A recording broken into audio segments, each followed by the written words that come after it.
Hi, and welcome to The Storied Human. I'm Lynn Thompson, and my guest today is James Guzzetta. He's a transformational life coach and healing guide.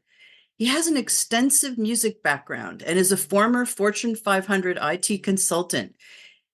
He was the CEO of two medical device startups, and he's a shamanic practitioner. So he's pretty much our Renaissance man. As a musician, James studied classical, world, electronic, and improvisational music, where he learned invaluable listening skills. And as a CEO of two medical device startups, he learned and worked with physicians, physicists, engineers, and marketing personnel to bring new products to market.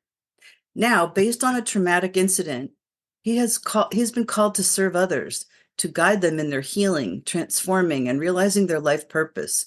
His workshops, courses, and other offerings provide his clients with tools and methods needed to navigate their life journey challenges.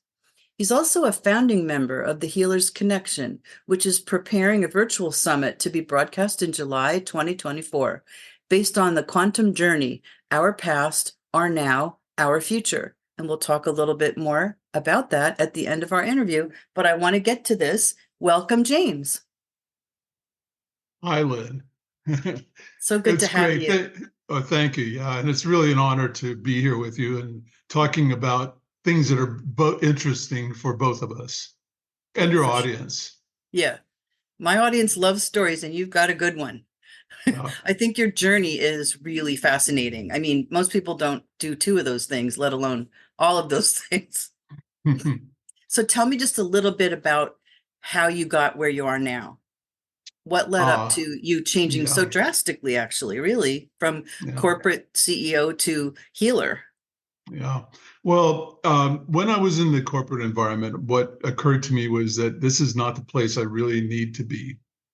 There were it was creative in a certain amount, but I found that it was also very constraining to who I was as a person. And having had the contact with myself through music before that, it made it even more heightened as a disparity between the corporate environment and who I was. So I was as at one point I was a consultant with KPMG after my stays in the corporate world, and we had an opportunity that came up where I established the medical device startups. We had something that was really powerful, and I think could actually transform the way that certain kinds of procedures, minimally invasive procedures, can be done within the MRI and use monitoring equipment that is unable to be used within the MRI because of the electrical interference. So we transcended that. We're able to get the product in a prototype, and this is where the event occurred. I had a conversation with my friend of 20 years, and he was my a good friend and also was my technical lead. And we had a conversation that previous morning, and the next morning I got a email from his wife saying on the passing of Steve. And I thought, wow, wait, I just talked with Steve. What's this about? Contacted her, and she said, yeah, he came back after a walk, sat down in his Barcalounger, and he said, I'm not feeling too good. And within 10 minutes, he was basically gone. Oh my God. So it was really fast. And that's how Steve worked his life. He's mega mind when it comes to, he was an engineer. And when you talk to engineers, sometimes you'll ask a question and 5, 10 minutes later get your answer, right? With Steve, it would go 15, 20, 30 minutes, and he's still leading towards the punchline. Well, I needed to, at that point, determine what do I do with the company, because Steve had all of our IP, all of our work that had been done in his server farm, in his house, right? His wife didn't have any clue about computers, so she couldn't help out. He was in Point Roberts, which you have to get over the US Canadian border and then come back through the Canadian to US border to get to his place. During COVID, when he passed, Canada stopped all US travelers into Canada. So I couldn't even get up there. So it became one of these things where I had to make a decision. Do I keep the company going somehow, or do I fold it? And it ended up where we ended up having to fold it. So I'm sitting wondering, okay, what's next in my life now? And it was one of these kind of stories where I had this experience of this kind of, it was kind of a light just permeated me around me. And I got this thing that said, there was almost like a voice saying, well, you love to work with people. What is that about? What do you want to do with that? And I felt that, I've got so much experience through music and corporate and all these other life experiences that we all end up having. But I've moved through them successfully. My music has given me a lot of almost shamanic guidance because of the nature of music development. And I can talk about that maybe a little bit later. But basically, when I decided to do this work of it started off as life coaching, and then I realized it's really personal transformation and healing. I'm the guide because I believe that people heal themselves. Physicians really don't heal people, Yep. and healers don't heal people directly. You can create the environment for them, and they can heal themselves. So that was the work that I decided to in my life work for the rest of my life, basically. Um, what it did for me though is that decision pulled on all the information and experiences that I had since I've been a musician since I was about 4. And it from that time on, all those experiences became part of my new work. Yeah. So it was like a very healing and a very cathartic and Yeah. transforming process for myself. So what I like to do is I like to work with people, get to know who they are essentially and who they are as a personality, because that is part of all who we are. And then be able to work with them in a way that can help them move from where they feel stuck, perhaps, or where they're waking up to new possibilities, but don't know exactly where to go with that. And I can help them to get on a path that really is in tune with who I believe they really are. So that's where we are right now in terms of the work. I've been able to develop almost channel workshops, courses. I'm now, as we mentioned, we're putting together a summit for this year, and also retreats. So retreats are going to be based on nature environments where people can get a different sense, a different environment that will clue them into basically who their true self is. And then from there, we can work and really help develop their transformation and rite of passage into a new way of life. I love that. I love that whole journey. I love the way you describe how you heal, that people do heal themselves. I've read that a lot of places. I think it rings true. And Mm-hmm. so you're Yeah, there attending. You're like the supporter. You're not exactly. doing any magic. You're there for them. Yeah. And that just feels right. And also the shamanic thing, I'm very, very interested in that. I've had shamanic classes. Mm-hmm. I actually had a healer on here who said I am a shaman. I always felt like I connected with that and just didn't expand upon it yet. But it's very powerful what you're talking about, getting around nature and really allowing yourself to do that more ancient kind of connection with nature, Mm-hmm. which we used to Exactly. do, so long ago. And I always say, I trust those practices that have been around for thousands of years a little more than I trust the 150-year-old psychology. It has its place. But to me, that's so intriguing that shamanic practices are similar around the whole world and have been in existence for thousands of years. Obviously, they did something for people. We used to get together and do rituals together. And Exactly. I Yeah. just love that whole focus on that. I think that's so cool. Now, what is our timeline? Like, when did this first happen? When you lost your friend and you had to let go of your business? That was about 4 years ago. And it was right in beginning of January. I mean, Yeah. they had a gathering of their tribe on Zoom, and of course I was there too. Steve was who is my partner. Kind of took a very different position in that Zoom session. He was kind of recessive. I could tell that he was really engaged, but he was kind of pulled back a bit.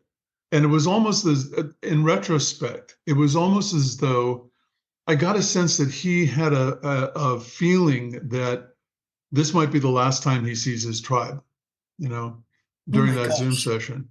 It didn't really, I mean, it only was a fleeting kind of thing at the time, but Right. after it made sense to me that, wow, so a few days later, this was like, I think Christmas.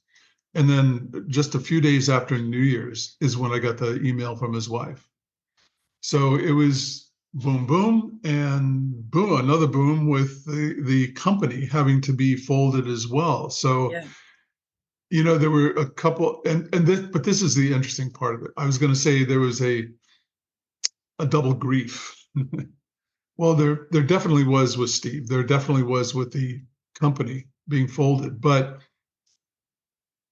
I realized that the grief was kind of very. I don't want to minimize it, but it was kind of surface. It didn't go really deep like it has with other people that I've been really close to that have passed. And I had a conversation with his wife about a week later, and she said, unsolicited, before I said what my experience was, she said to me, the thing is that I don't feel any kind of grief. It was almost as though it was this beautiful send off to Steve without attachments by our grief. And when I looked at grief, I mean, I've grieved other people, but passing, but what I find for myself is that it's the loss that I feel.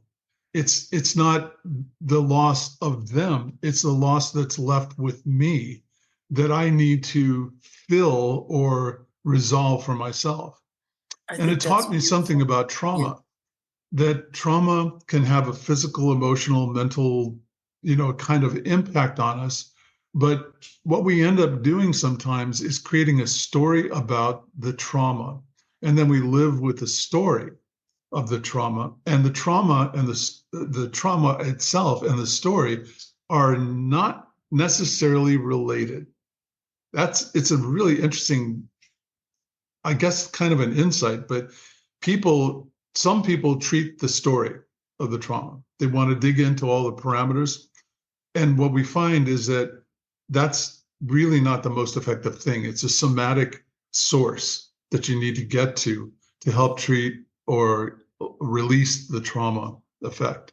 The trauma is But actually deeper than that layer. The story is a layer, right, on top of the trauma. exactly. Yeah, Yeah, that's so that's it. interesting. Yeah. Yeah. So I've done, excuse me, I've done a lot of research and study into the correlation between, or the confluence, I guess you'd say, between ancient wisdom, shamanism, other traditions, and our modern science. When I say modern science, what I mean is science that has been opening up to new realizations, quantum realizations over the last 10, 15, 20 years, not the 150 years ago, the science that we're still being taught in our education system and talked Yeah. about as reality, right? So what we're coming to right now is an awakening of who we are, what we are as spirit human beings, and how this world works. The idea of, and I imagine many of your audience would know the term field when it comes to the interconnection between all of us, all life, all material, actually, and energy. So it's at a quantum level, everything is energy, and this is where the shamanistic practices start. They start at the quantum level. They don't talk about it like that, but that when you look at essentially what they're doing, that is where they're coming from. And it transposes itself into life as we experience it through our bodies in this world. And so what I'm finding now is that there's this awakening happening planetary wise. Excuse me, it's kind of getting either over a cold. I think it's over this little cold. That we're starting to wake up to the fact that there is something more than our societies have given us in terms of systems. It's part of evolution. It's not a criticism. It's just this is where we are. And now it's up to us who are waking up to like make a decision about our lives and how we spend our lives in terms of making this place a more equanimical, harmonious Yeah. connection with each other, with all life, especially the planet, which has given all life its birth, you know. So the thing is, how do we achieve that? And I think it's a matter of going inward first, being able to clear the things in your own life that you need to shed, just like they talk about the serpent in the in shamanistic practice.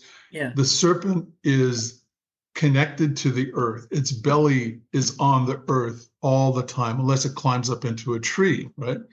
But most of its life, it's on the earth and it feels the pulse of the earth continuously. And then it sheds its skin. And when it sheds its skin, the lesson we have to learn is that how often do we let go, Yeah. of old habits that don't really serve us any longer? So that, and then you move to the jaguar, and the jaguar is now taking that serpent with its new skin, if you will, and evolving it upward into the mental feeling zone where you now can engage in your life in a way that is like the brave warrior, the spirit warrior. And then you move on to the hummingbird, the eagle, and this is the spirit realm now where you're entering with the hummingbird into the first, well, kind of like the Akashic record level. And then the eagle is the enlightened level where the eagle can see everything, from Yeah. high heights and be able to be detailed in its pursuit of prey or whatever it's going for. So manifestation, right? Yeah. And so my studies and my passions have really been in the process of learning more about the integral elements of transformation and how we can bring that about through exercise, through example, through experience.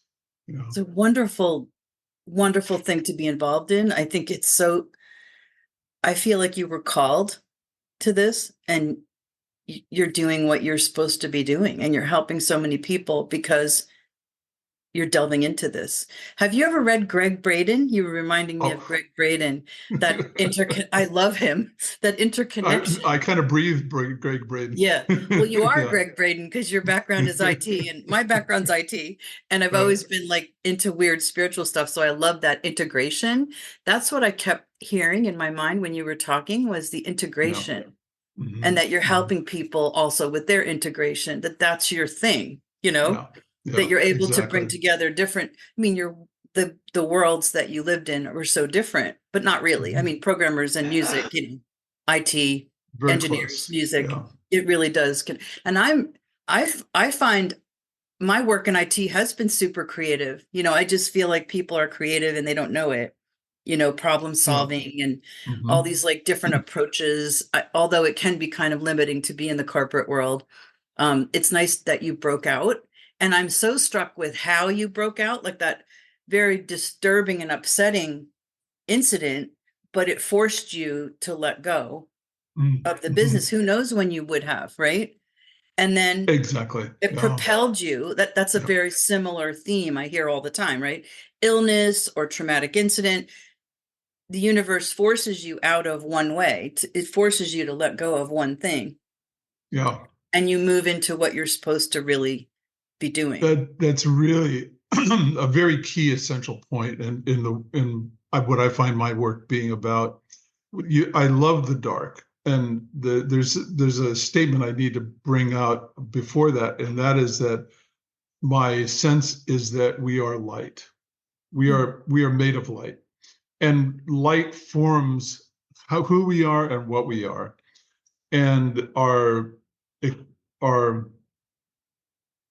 how would I it's almost like the pursuit in this life form is about experience, having the experiences that we can only have in a body, that allow us relationship between us even though we're of the same source.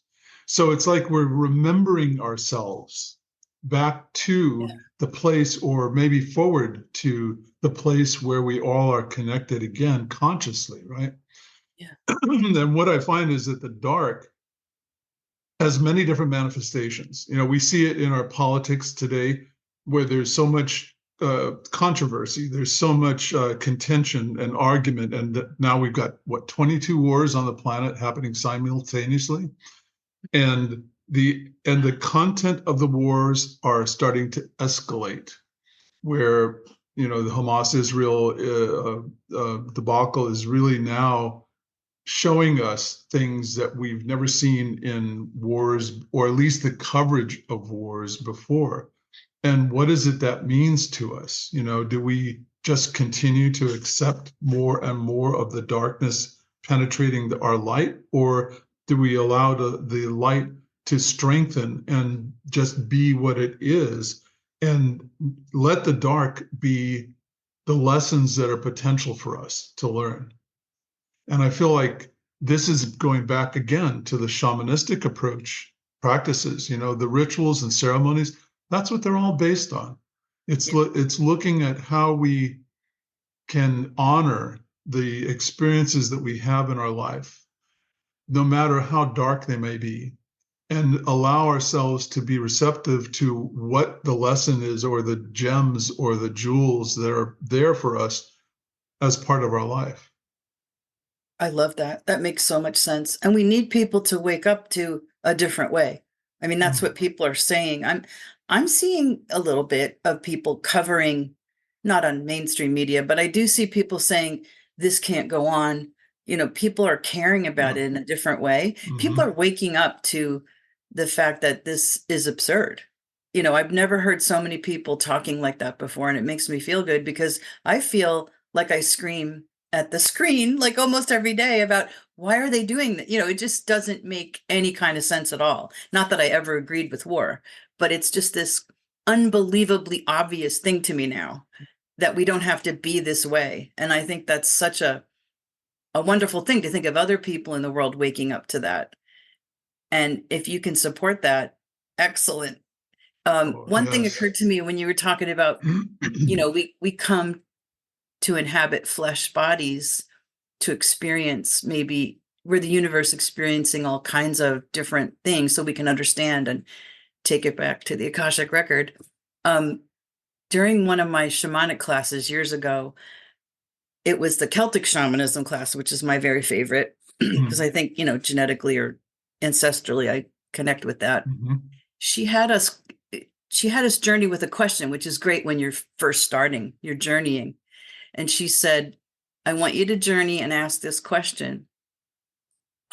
What is sacrifice? And I thought that was a really cool question. And we were told, we had drumming in the background. It was really cool. We got to this alternate state of consciousness. Some of us went up into the sun. Some of us went underneath. I always went underneath. Mm, I just love the earth. I could see the roots sticking out of the tunnel. I was like hurtling through this tunnel. And I got to this place that was a beach. And I felt very strongly it was in Ireland, like a very long time ago. And there were women dancing around a fire at night. And one of them had really long red hair, like wavy long red hair. And I know people feel like they might have made this up when they have a journey, or it sounds like I made it up, but it wasn't anything I've ever seen before. I definitely didn't make it up. I mean, I could have imagined it, but it certainly felt real. And I asked the question of these women. I said, "What is sacrifice?" And they said, "To become flesh, for the spirit to come into the flesh. That's Ah, sacrifice." And I was like, whoa. And I came back out of the journey and I told the teacher, and she's like, "I really like that." And I said, "Who was that red-haired woman?" She goes, "I think it was Bridget." It's like, who's like, in Irish cosmology, right? There's yeah, Bridget. yeah, yeah, And to me, it was such a beautiful first sort of learning, because I didn't really think of it that way back then, that we sacrifice something when we come here, that it's yeah. not easy to be in a body. And Mhm. some of us really don't like it. I've, I've read really funny posts on social media about, okay, I've learned my lessons, but really, did I have to choose such a difficult, life path? Like, I've had enough. And I think that that is sort of how it feels sometimes to be here. And I remember someone else saying to me, if you are a shaman or you're leaning that way, she said, you're going to find that you're going to have these illnesses, you're going to have tests. And I was Mhm. quite ill. I had Mhm. several illnesses. So it's very interesting how people transition to understanding these concepts. It's a beautiful story you relate. I love shamanic journeying as well, and the thing is that there's this threshold between imagination as a projection and I don't know if there's this actual word, but imaginalization, I that like that. is the other side of that veil that is still using the same faculties as imagination, but it's not a projection now. It's like being able to perceive with the other side of the veil. I had a kind of a similar experience in a way. There are two stories, if you don't mind my relating these. Oh, I would love to hear them. Are you kidding? So the power animal journey, so you go, the whole, they all start pretty much the same way. You're in this beautiful meadow. You see this enormous, incredible tree in the distance. Walk. Actually, you're not walking. You're kind of gliding over the earth towards that, and then there's this opening within the tree, and you follow that tree's taproot all the way down into the earth, and then it leads to these kind of caverns or elongated natural tunnels where you might have a river passing through it.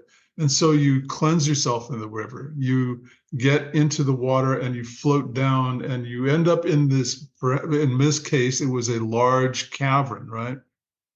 I went in it and I'm looking around and there's absolutely nothing, no one, no thing there except for the cavern, right? Crystals, And then I start hearing this thump, thump, thump, thump, thump sound.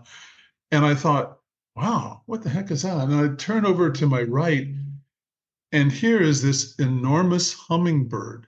It must have been like 6 foot long with a equal wingspan, and it was looking at me and it was just fanning its wings, staying in place, but it was kind of like its scale brought it into a slower motion. So instead of we have the wings where I heard that other thumping sound, and that was it. So I came home. I'm sitting on my deck in the backyard, and here comes the hummingbird. And then there's another one and another one and another one. There ended up being like 5 or 6 hummingbirds kind of hovering around me, sitting at the table working on my computer, right?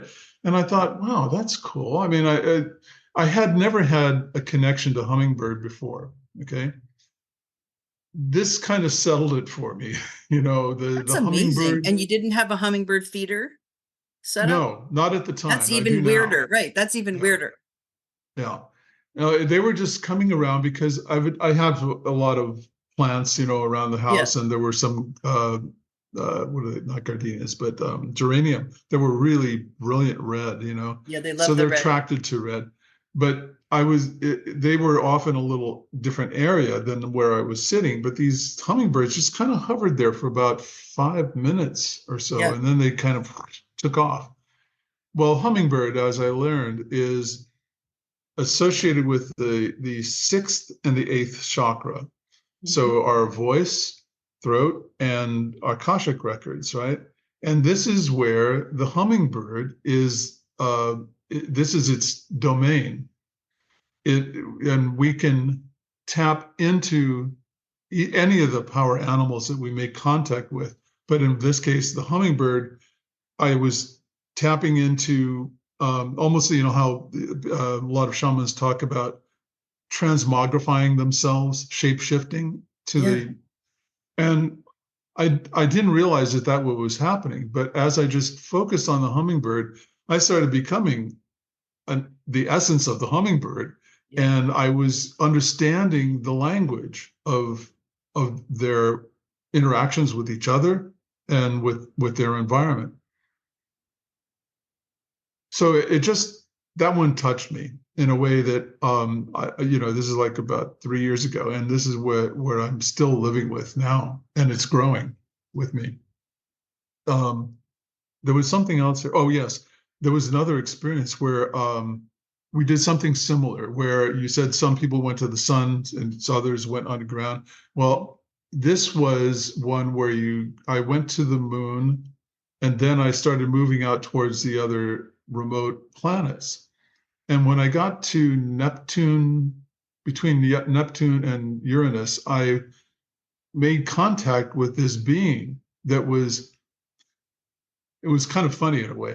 It was almost as though they were either shy or they had detected something that they didn't understand and felt uncomfortable about coming in closer towards the earth, maybe towards the sun. And so I asked the question, well, hello, who are you? And they said, I'm a traveler. And I asked, well, would you like to visit any of the other planets here? And they said that they weren't sure that it was safe for them. Mm.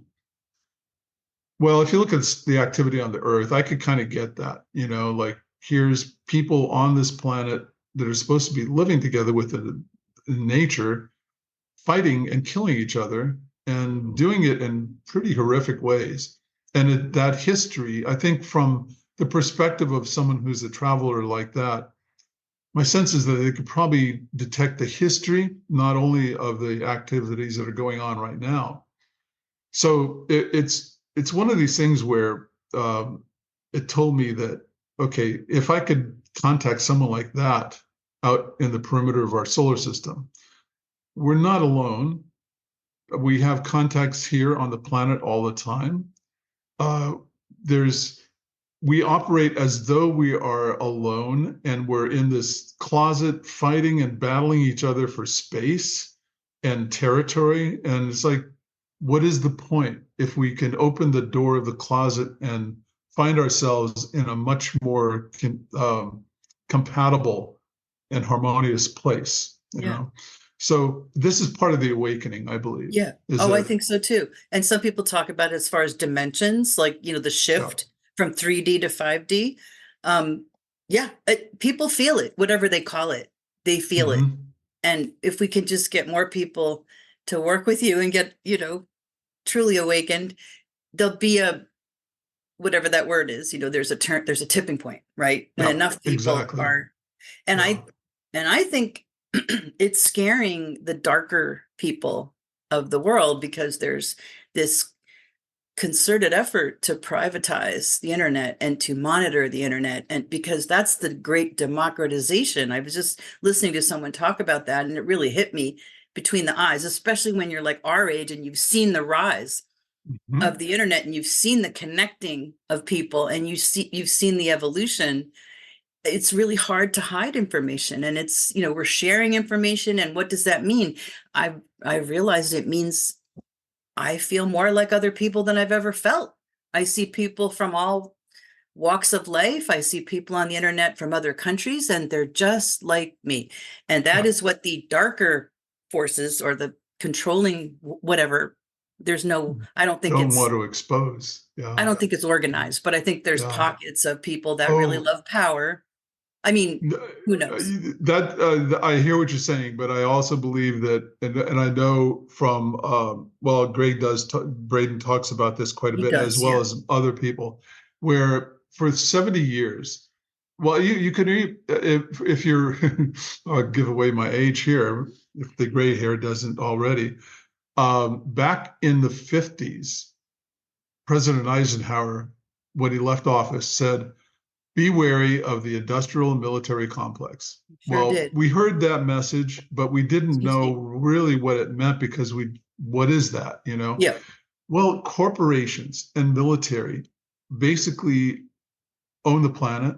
If you look at it from a resource perspective, Yeah. they've had this plan in place for 70 years now, since the 50s. The World Economic Forum, uh, NATO, and corporations and many governments on the planet already are part of this planning for being able to, well, digital currency is one step Yes. towards the ability to have monitoring capability for everyone on the planet. Yeah. Look at all the transactions we incur, and then see the behavioral patterns behind that, right? Yeah. So the behavioral patterns, just like social media, is looking at those same things, those same elements, and creating avatars, which then can be optimized for how you market to people, because you want to not only market to them and have them buy your product, but you want to contain that market and you want to Yeah. control the market. And Okay, encourage behaviors. Yeah. exactly. So what I find is in the work I'm doing right now, I mean, we're talking at a kind of high level Yeah. about these things that are occurring on our planet and the evolution of human being. But I feel that there's really practical, pragmatic things that are needed, tools, I call them, and methods for people to help them on their new life path. Yeah. So when you're awakened, you find that there's a new there. Okay, you're awakening from is this all there is to a realm of possibilities, almost like white noise, right? Yeah. Everything is possible. Well, what do you do within that context? You need to find yourself within that first. There has to be the orientation. But once you find that point in yourself or that space within yourself, then it's a matter of, okay, now what do I do? And there's, I looked at the things that are really critical to us as human beings. Storytelling. Yeah. This is where I started, actually. I love this. Sto- Yeah. Storytelling is ancient. It's the way that we communicated our experiences to each other so that we can learn, cross learn. Okay. Um, Getting into who we are as our personal story ends up becoming universal because everyone experiences those things in different ways, right? So, what is the power of storytelling that we can use to help facilitate finding your life path?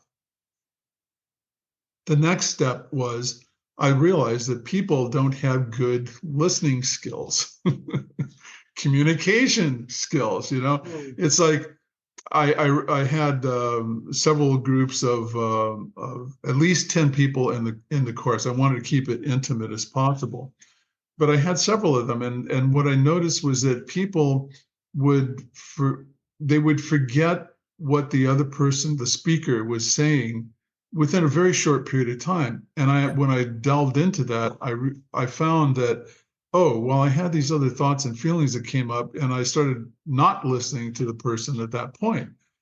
Oh, so how is it that we can learn to have thoughts, feelings, emotions, and yet not let it get in the way of our communication, essential communication with another human being, right? And this is what became deep listening for me. Oh, And it's an 8-step method that finds transformation in real time in conversations where people have actually broke. And I hear this from the clients. They've had conversations after the course, and they come back and tell me that, Yeah, we've always had these contentional issues, politics in particular. It's like we end up arguing. And at this point, this one person, the client who had taken deep listening, said, I started practicing deep listening with that friend of mine. And after about 10 minutes, she stopped talking, the friend, and said to her, the one that was the client in the course, she said, I don't know what you're doing, but it feels like this is the first time anyone's really listened to me. I love And I this. thought, oh yes, so this is the kind of thing that we really need happening here, Oh, It's that's like, so good. Yeah. yeah, Especially for younger people who definitely have shorter attention spans yeah, because they've been on social media so much. They yeah, have to relearn how to focus and deep listen because it's so fun. I totally relate to that because I forced myself to start listening to the other side with a more loving and open heart and just hear what uh, they're saying. And what I keep hearing over and over again is that we may seem like we're on opposite sides. We're both complaining about the same exact problem. mhm, We have mhm, slightly different, we disagree about the solution, but we agree about the problem. So let's start there. Let's talk yes. about what we agree about. It's really changed how I deal with people. And I'm trying. I mean, I still argue with people sometimes, but it's really important to get to that place, that place of commonality. And I think your deep listening really helps people do that. That's the feedback I'm getting. I And thank love you for that that. because Yeah, it doesn't go anywhere otherwise, we exactly. just like Yeah, bang our thoughts against each other. Yeah. yeah. So it brought to bear another thing, which is when we say something, we also say it with some form of expectation or anticipation from the other person, right? And if we don't get that, we feel disappointed. We feel Yeah. like they're not really hearing us. They're feeling like, so this is where the course really gets into the nitty-gritty of the practical elements. We explore those things, and we now apply what I call trigger points, which when you are, as an example, let's say that you have a conversation that becomes contentional, and you're starting to feel something in your solar plexus, something in your sacral area, and you're not really clear what's going on, but it's kind of a tightness or a restriction. Yeah. So tune into it and become aware of not only what it might be, but also where it is in your body, and choose to respond, not react based on that. Okay. When you choose to respond, the choice and the response choice kicks you to another level of consciousness as a Yeah. listener, right?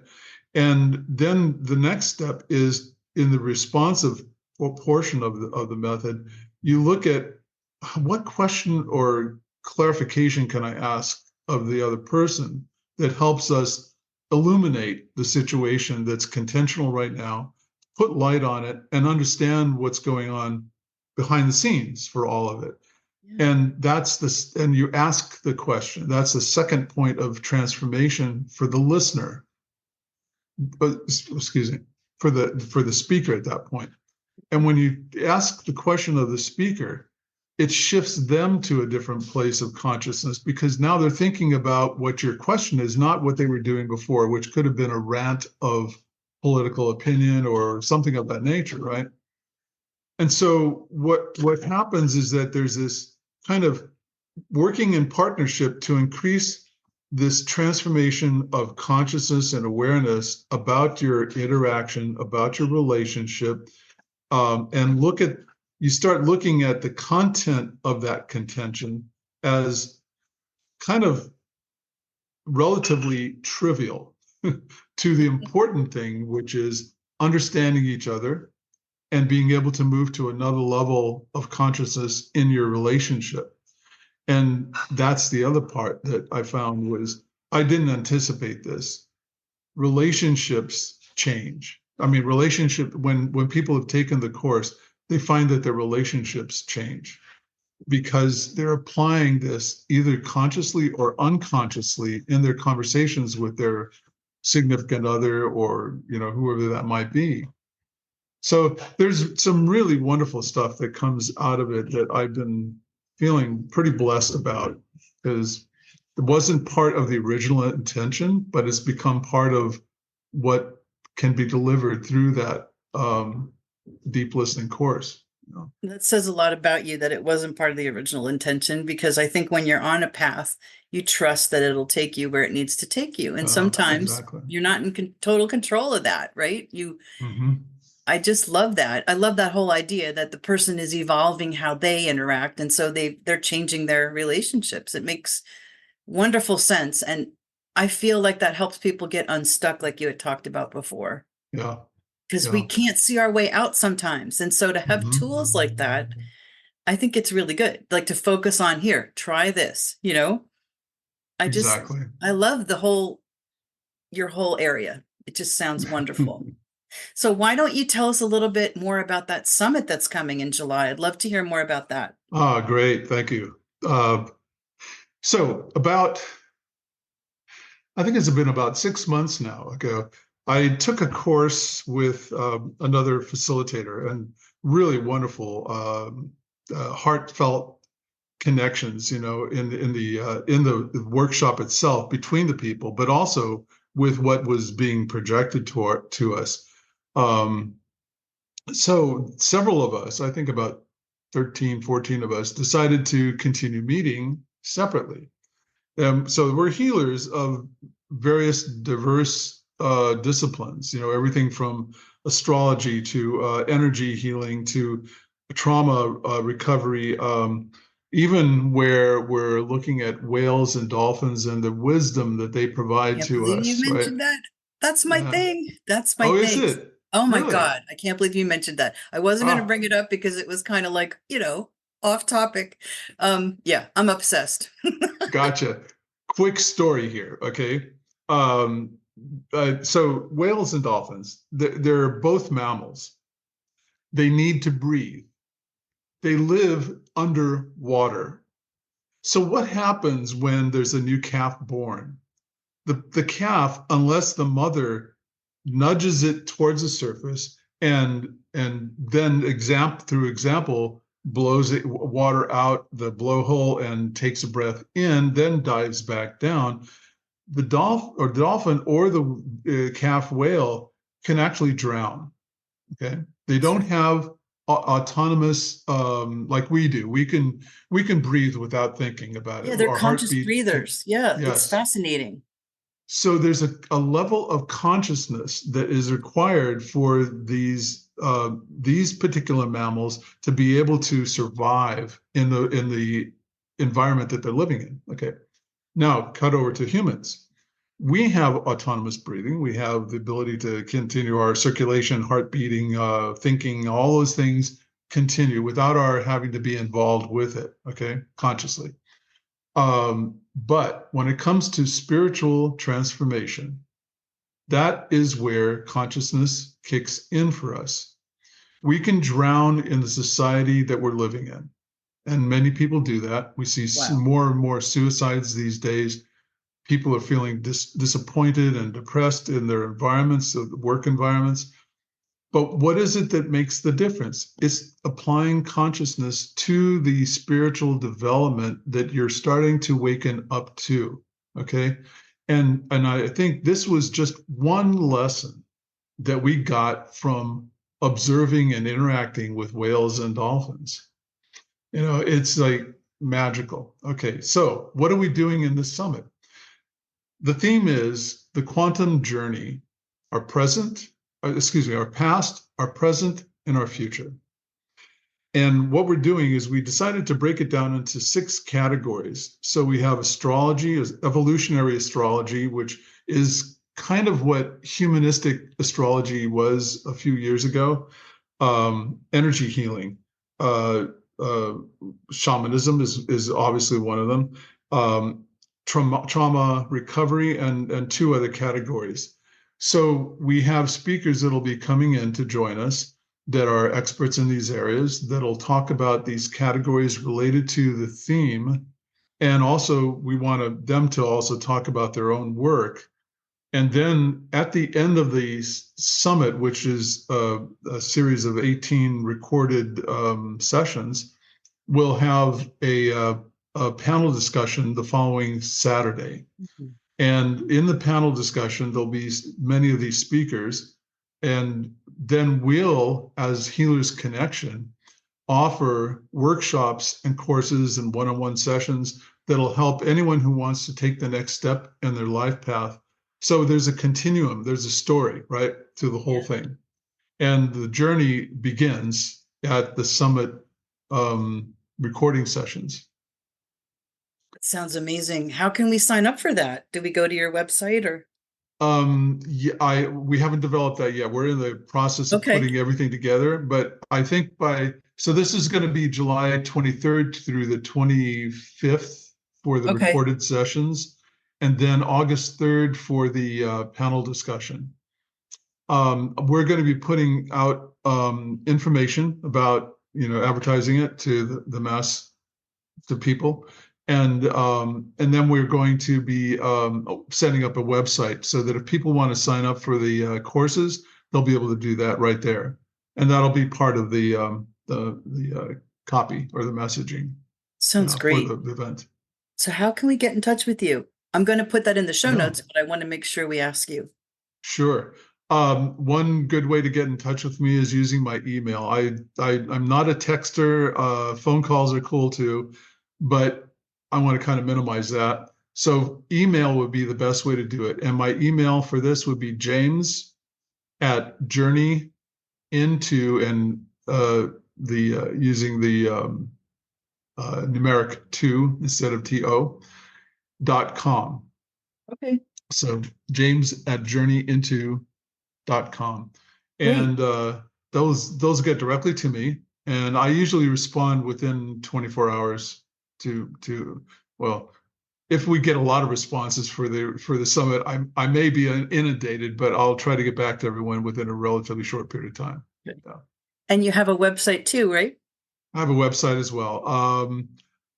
That one I'll send to you because Okay. it's it's not just as simple as journeyinto.com. There's another tag on that, which is part of the platform I'm using right now. Okay. So, but we'll have Good. that one ready, and I'll send the website to URL to you later today. Good. Well, is there anything that we missed? Is there anything you'd like to add before we say goodbye? Wow, you have a great way of providing the best coverage here for what's really important.